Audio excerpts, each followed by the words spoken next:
Alors, est-ce qu'on fait un petit point, non pas un point mode, mais un point météo parce qu'en fait, nous, on était quand même venus avec des belles fringues et tout, machin. Et on est arrivé. Et en fait, hier, premier jour, c'était la pluie.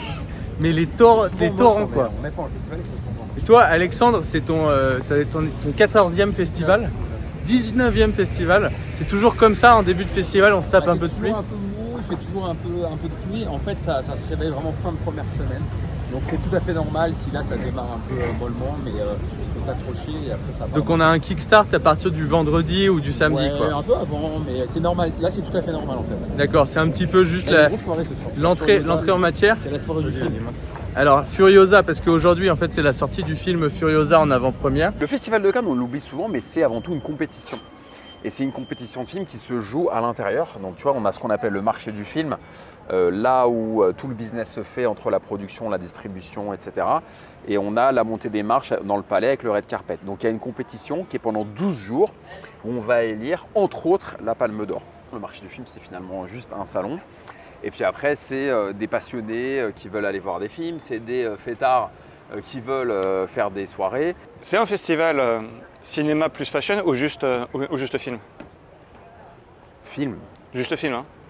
Tu voulais dire fashion? Ouais, parce qu'en fait, je vois plein d'influenceurs, plein de top modèles. Non, ça c'est en marge. En fait, ça c'est vraiment en marge, c'est pour créer un peu de glamour. Mais l'objectif numéro 1, c'est autour du business du cinéma. Alors dis-moi Alex, vu que toi tu es un vétéran du Festival de Cannes, c'est ta 19e fois. Ouais. Moi, à chaque fois que je vais dans un événement privé, je me fais recal. Comment est-ce que quelqu'un comme moi qui a juste la crède pourrait faire pour avoir accès à ces événements privés? En fait, tout dépend les événements privés. Il y a toujours le discours un peu de tu peux y aller au culot, etc. C'est un discours qui a ses limites. Je le comprends totalement. Donc oui, tu peux faire preuve de culot. Après, tu peux aussi essayer de contacter les organisateurs en amont du festival ou pendant le festival. En amont, c'est mieux. L'agence de presse, la boîte de prod, essayer de retrouver les coordonnées et d'envoyer un mail en présentant ce que tu fais, en disant bah voilà, j'ai telle activité, je représente tel artiste, je suis producteur, etc. Alors, c'est sûr que si tu es en lien avec le cinéma ou alors si tu es un influenceur, c'est plus facile puisque ça donnera plus envie aux programmateurs, par exemple, de t'inviter. Je prends l'exemple de la plage Magnum. Ils ont beaucoup d'influenceurs. Si tu es un influenceur qui a 150 000 followers sur de l'interview de stars comme un Amia par exemple, bah, c'est beaucoup plus facile et il t'invitera beaucoup plus que si tu as 3 followers et que tu es hors champ, quoi. Alors, où est-ce qu'on peut se poser? Là, on cherche un endroit où faire notre épisode. Donc là, c'est un peu l'intro finalement du podcast. Du podcast Zero to One, C'est un peu, numéro voilà, 3. Et notre ami Louis, que vous connaissez déjà, bah, il est déjà reparti. On n'a pas réussi à faire beaucoup de choses ensemble, mais je suis content parce que vous avez réussi à monter les marches. Ouais. Donc ça, c'est une expérience. Et là, pour le film Mad Max. Voilà. Furiosa, En plus, Mad Max. Alors tu vois David, c'est ce que je te disais la dernière fois, c'est que quand tu as l'accréditation, tu peux accéder aux pavillons et dans les pavillons, tu peux par pays aller rencontrer les professionnels du cinéma, de l'industrie cinématographique avec tous les métiers par pays. Donc là, on est dans le pavillon Canada, tu as l'Allemagne, tu vas avoir l'Angleterre, le Brésil, l'Afrique du Nord, l'Asie, l'Inde, tu as tout en fait. Donc du coup, l'intérêt, c'est de faire des contacts. Tu as aussi quelques petits événements avec des cocktails entre 15h30 et 18h où il y a des cocktails, ça peut être sympa. Donc c'est pas une soirée, mais ça permet de commencer gentiment la soirée et de faire des connexions. Et ça, tu y as accès avec le badge. Et ça, voilà, Avec le badge, c'est important. ouais. Donc en fait, si tu veux réellement sortir, si ton focus c'est de t'amuser, tu peux commencer dans la journée à aller sur les plages privées ou alors un peu aller dans les pavillons. Tu prends un petit cocktail, tu discutes. Tu vois, Louis, ce que je disais depuis le début dans le groupe WhatsApp avec David, c'était de vous emmener là, dans ces coins-là. Et il y a plein de villages, je ne sais pas combien il y a d'endroits, mais c'en est bourré partout et c'est hyper sympa. Sur le créneau 15, on va dire 15-18h, 15-18h30, c'est top. Quand on n'a pas la montée des marches, quand tu as la montée des marches, bah, faut être prêt à 18h, 17h30. Je crois que l'entrée, c'est à partir de 18h. Et le film, ça s'est passé comment, David? Écoute, très cool, c'était ma première montée des marches. C'est une expérience trop cool. Malheureusement, on n'a pas le temps de s'arrêter sur les marches pour prendre des photos, des vidéos. Il faut qu'on avance très vite. On a eu avec Louis une place balcon. vue superbe. Pour le film, c'était moyen, mais bon bref, c'était avec genre Chris Hemsworth et l'autre actrice Furiosa. C'était vraiment super cool.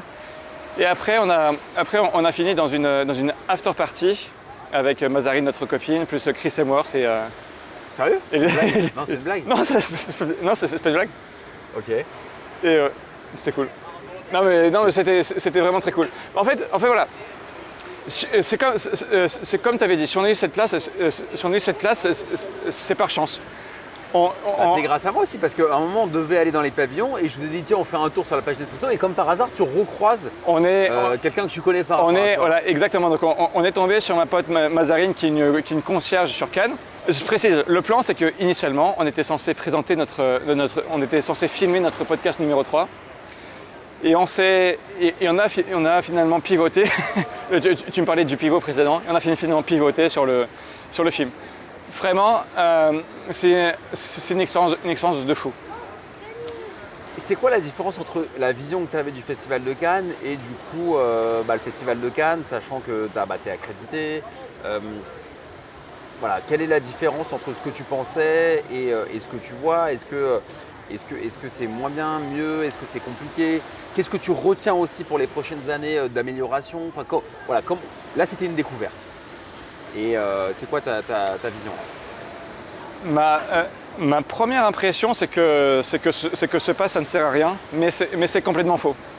Parce que ça donne accès à ces pavillons sur Cannes qui sont on serait pas là sinon. Qui sont exactement. Donc on se trouve sur un pavillon à Cannes qui sont en quelque sorte des plages privées. Exactement. Et comme tu l'as dit, ça donne accès à des cocktails, à des gens qui sont intéressants. Et de ce que j'ai compris, même si c'est très dur pour accéder aux soirées privées, genre Chopard, Magnum, etc. C'est là que tu rencontres certaines personnes, tu parles, on devient friend, on devient amis, et puis voilà. Et qui peuvent te proposer. Tu exactement. vois, en fait, c'est ce que je dis souvent, c'est que une chose en amène une autre. C'est-à-dire que là, tu peux rencontrer quelqu'un, comme tu as fait avec ta copine Mazarine. Mazarine, tu la rencontres par hasard et hop, elle te dit tiens, si vous voulez aller monter les marches, les gars, il me reste de place. Alors que 10 minutes avant, tu ne serais jamais dit je monterais de carpette. Donc là, tu m'as dit Alex, qu'est-ce que je fais? Est-ce que je laisse mes trucs chez toi? Tu es allé, tu as couru, tu as mis un pantalon, un nœud pape et 20 minutes après, tu étais dans la salle. Enfin, c'est improbable. Exactement. On a eu cette conversation avec Mazarine à 5h30. La projection, c'était pour 6h30. Donc il a fallu que je rentre chez moi, je me change, shoot up et ensuite. Voilà. Sinon, qu'est-ce que je ferais différent? Pour le prochain, en fait, il me reste une semaine encore. Enfin, il me reste 3 jours. Ouais, il te reste 3 jours. Il me reste 3 jours. Mais pour le prochain festival, c'est clairement que ce que je ferais, c'est pavillon chaque jour. Les pavillons tous les jours. Ouais. Et tu es allé dans l'enceinte du marché du film pour aller faire un soir après? Ouais. C'est un peu comme un salon. Exactement. C'est pas hyper intéressant, surtout que je crois que ça a fermé hier. En fait, ça ferme un peu avant la fin. Et c'est comme un salon, mais tu as aussi des cocktails dans le marché du film. Donc c'est assez intéressant. Donc tu as le marché du film, tu as les pavillons. Tu vois, hier par exemple, là-bas, tu avais une soirée sur le pavillon américain qui était hyper sympa. Qui était accessible avec le badge. Donc tu vois, c'est une soirée où avec ton accréditation, tu peux accéder là et tu avais un DJ et c'était hyper sympa. C'était hyper sympa. Donc tu vois comme quoi ça vaut le coup. Et après, clairement. Donc là, on a tous les hôtels. Après, tu peux aller dans les hôtels. Tu peux rentrer souvent dans les hôtels avec ton accréditation. Ouais. Et tu as toutes les stars qui passent avant la montée des marches. Donc c'est un truc à faire. Et tu as toutes les plages privées. J'ai une question pour toi. Chaud. Les événements durant le Festival de Cannes, est-ce que c'est seulement sur Cannes ou est-ce qu'il y en a aussi sur Mandelieu, sur Antibes ou sur… Alors, tu as des événements à Cannes principalement. Tu as peut-être une 50aine d'événements par jour, par soir même. En réalité, tu as par jour plus que 50. Mais par soir, tu en as peut-être 30-50. Et tu en as qui sont dans des villas en dehors de Cannes. Il faut prendre une voiture, donc un Uber, un taxi. Et qui sont à la Villa Rothschild par là-bas, qui sont dans des villas privées, etc. Donc tu as des événements qui sont jusqu'à 30, 40, 50 km de Cannes. Mais la plupart, tu prends la Villa Forbes par exemple, la plupart elles sont pas très loin. C'est simplement une dizaine, 10-15 minutes en taxi du Festival de Cannes. Et sinon, à Cannes, tu as des événements sur les rooftops, le rooftop du Marriott, sur les plages, etc. Donc tu as Cannes et en dehors. Mais c'est pas, pour répondre à ta question, c'est pas à Saint-Tropez, c'est pas à Monaco, en lien avec le Festival de Cannes. Par contre, après le Festival de Cannes, le dernier week-end, tu as le Grand Prix de Monaco. Et là, pour le coup, à Monaco, il y a beaucoup d'événements. Pour avoir accès à ces villas, à ces soirées sur les villas, est-ce que c'est gratuit? Est-ce que c'est payant? Est-ce que tu conseillerais quelle stratégie tu conseillerais pour Alors, y aller? ouais, c'est un point intéressant. C'est comme ce que je t'avais dit au tout début. Ne vous faites pas avoir. Les soirées du Festival de Cannes, qui sont des soirées privées, payées souvent par des sponsors. Tu vois, typiquement, tu avais la plage Villebrequin, tu avais la plage Campari, Magnum. Donc là, c'est des sponsors qui mettent de l'argent. C'est des soirées qui ne sont pas payantes. Il n'y a aucune soirée, théoriquement, qui doit être payante pendant le Festival de Cannes. Après, tu peux avoir des tables qui sont payantes. Je ne suis jamais allé à l'Amphare, à l'Eden Rock, mais il me semble qu'à l'Amphare, tu dois avoir des guests qui sont invités, des stars, et tu as des gens très riches qui peuvent payer plusieurs milliers d'euros pour avoir une table et participer à la vente aux enchères. Donc ça, c'est vraiment atypique. Mais sinon, toutes les soirées privées, les soirées Chopard, les soirées à la plage Magnum, les soirées chez Alban sur la terrasse du rooftop, les soirées dans tous les lieux du festival sont des soirées qui sont réservées aux invités et qui sont gratuites. Donc quelqu'un qui te dit pour venir à ma soirée ça coûte 300 €, c'est pas un bon signe. C'est pas un bon signe. Le Silencio par exemple c'est gratuit. Ouais. Alors il y a une chose importante au Silencio, il y a des soirées privées, si je dis pas de bêtises, vous me corrigez dans les commentaires, mais de 23h à minuit, tu as une soirée privée chaque jour. Et ensuite, à partir de minuit, c'est clubbing. C'est ouvert à tout le monde. Et tu es allé au Silencio, tu n'as pas besoin d'être accrédité, on ne te demande pas ton accréditation. Après, bon, on te fait rentrer ou pas, mais c'est comme une soirée un peu select, mais voilà. Par contre, de 23h à minuit, c'est une soirée privée. Donc, ceux qui sont invités à la soirée privée de 23h à minuit, ils ont un open bar. Et ensuite, ils peuvent rester sur la soirée clubbing où ce sera payant. Et du coup, ils se font la soirée open bar, ils boivent des coups et ensuite, ils ont le clubbing, donc ils ont la totale. Mais c'est gratuit, l'entrée est gratuite. Après, tu vois, par exemple, quand on prend Baoli, Medusa avec des gros DJ, moi, je considère vraiment en marge du Festival de Cannes. C'est pas forcément des soirées en lien avec le Festival de Cannes. C'est vraiment un peu en dehors. Et d'ailleurs, il y a une clientèle aussi de locaux qui viennent. Et on voit ça pendant le premier week-end du Festival de Cannes. Là, ça tombait avec des ponts. Et tu avais énormément de locaux qui venaient d'Antibes, Juan-les-Pins, Nice et tous les alentours et qui venaient au Festival de Cannes mais qui n'étaient pas forcément en lien avec le Festival de Cannes. Alors Alex, j'y pense maintenant parce que j'ai une autre question. Dis-moi. Pour réserver un ticket pour les marches, généralement donc, il faut aller sur le site du marché du film et ils disent qu'il faut se connecter avec 24 heures d'avance. Il faut aller sur le site à 7h du matin. Mais moi, je me connecte à 7h du matin, c'est complet. Alors, quelle est la... C'est cata, hein. Cette année, c'est catastrophique. Quelle est la stratégie à Franchement, là, je peux te dire, c'est qu'à 7h01 du matin, il n'y a déjà plus rien. C'est la première année que je vois ça et c'est vraiment assez catastrophique. Donc, il faut insister, il faut regarder. Alors, tu as des places en fonction des accréditations. Tu vois, toi, tu as l'accréditation, comme moi d'ailleurs, marché du film. Tu en as qui ont une accréditation passe 3 jours. Qui est je crois de 18 à 27 ans ou 28 ans. Tu as les cinéphiles qui font une lettre de motivation, bref. Donc chaque accréditation a un poids différent pour avoir des montées. Mais il y a aussi pas mal de gens qui ont du réseau, qui ont des contacts, qui ont des places par le CNC, par d'autres organismes, etc. Donc c'est assez opaque, pour être totalement honnête avec toi, c'est totalement assez opaque la distribution des places. Moi j'enfonce une porte ouverte, mais bon, certainement que vous n'êtes pas au courant, mais c'est vrai que vous avez par exemple, je crois, 2300 ou 3000 places. Il y a entre 2 et 3000 places, j'ai plus le chiffre exact, dans le palais, tous les soirs.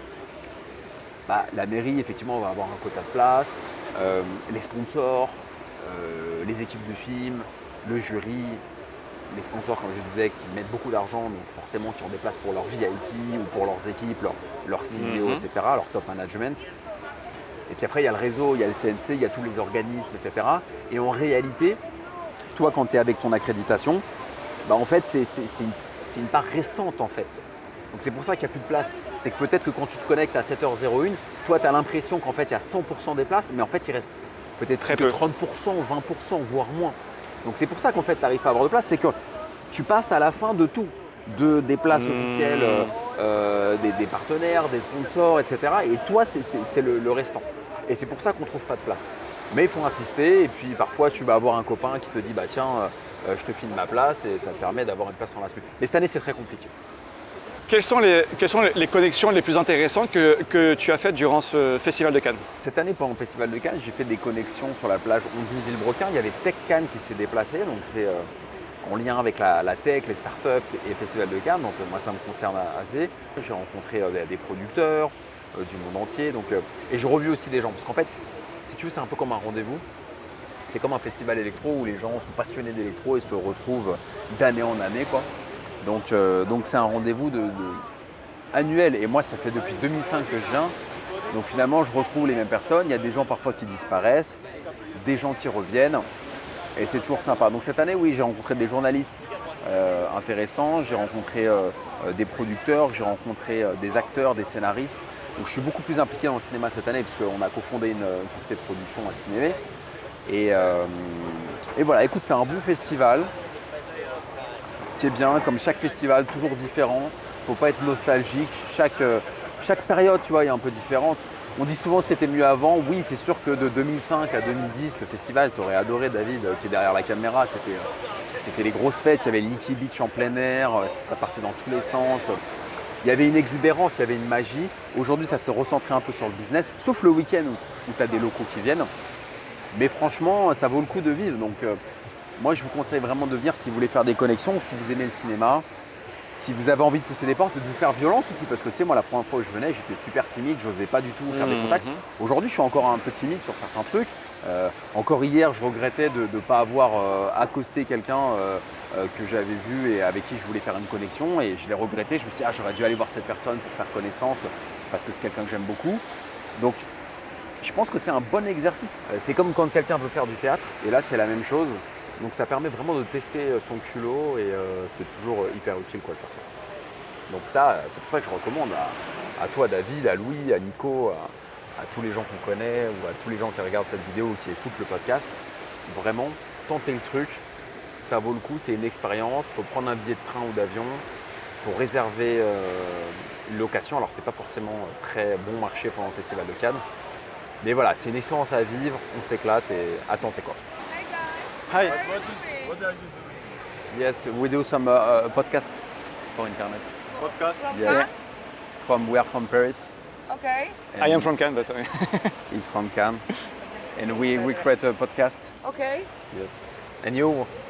We just met after midnight and we decided to get married.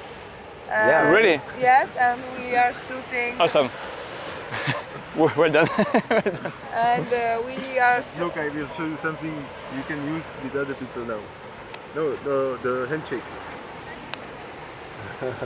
Je suis content de vous montrer un peu le festival. Voilà, c'est l'impro quoi. Donc Alex, pour les différents passes qu'il y a pour le festival, est-ce que tu pourrais les présenter? Ce que ça offre comme accès et tout?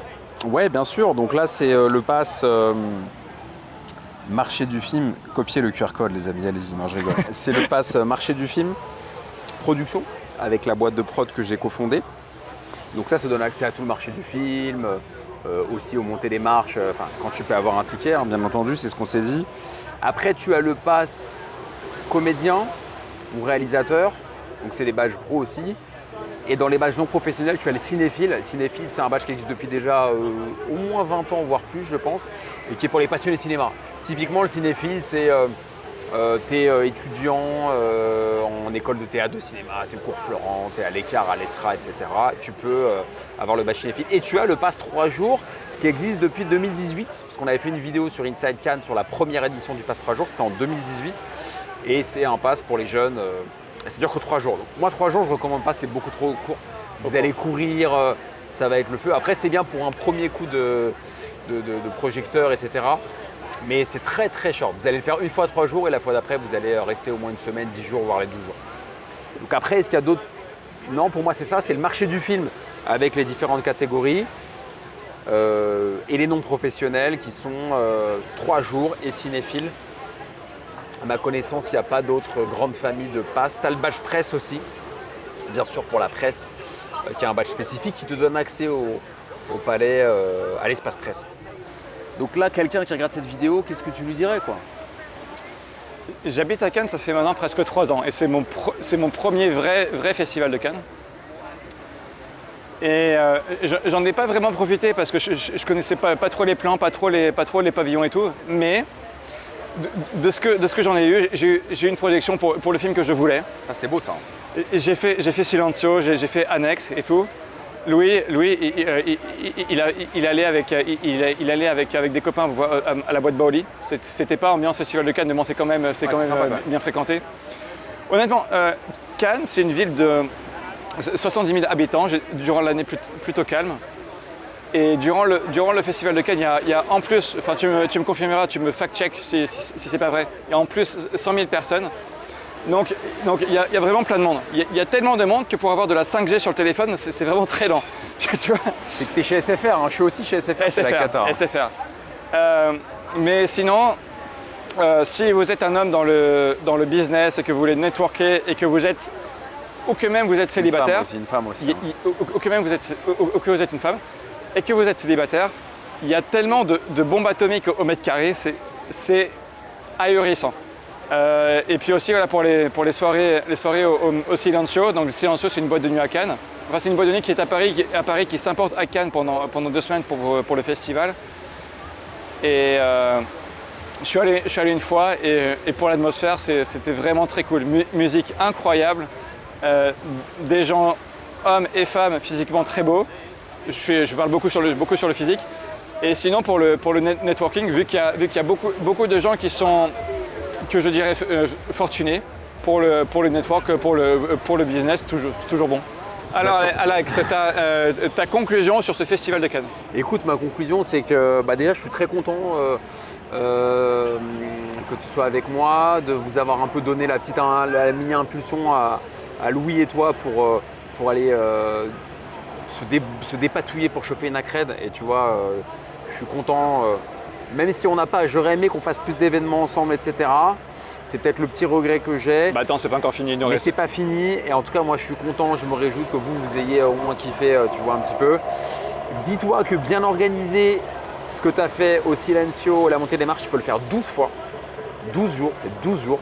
Et là, c'est un marathon et tu fais beaucoup de sport. Mais là, je peux dire que tu mets ton énergie, ta vitalité et ta santé à rude épreuve. Et là, c'est sportif quand tu fais ça 12 fois. Donc tu es en train de dire, pour quelqu'un comme moi qui aime dormir 8 heures, qui aime faire du sport 2 heures par jour, qui aime faire la sieste, qui aime bien manger, le festival du Cannes 12 jours de suite, c'est pas... C'est pas top, sauf si tu fais du sport la journée. Tu sais, moi, je vais à Fitness Park Gare la journée, je fais mon sport. Et en réalité, si tu es bien organisé, tu fais ton festival de Cannes, tu fais des rencontres, tu fais la fête, tu t'amuses.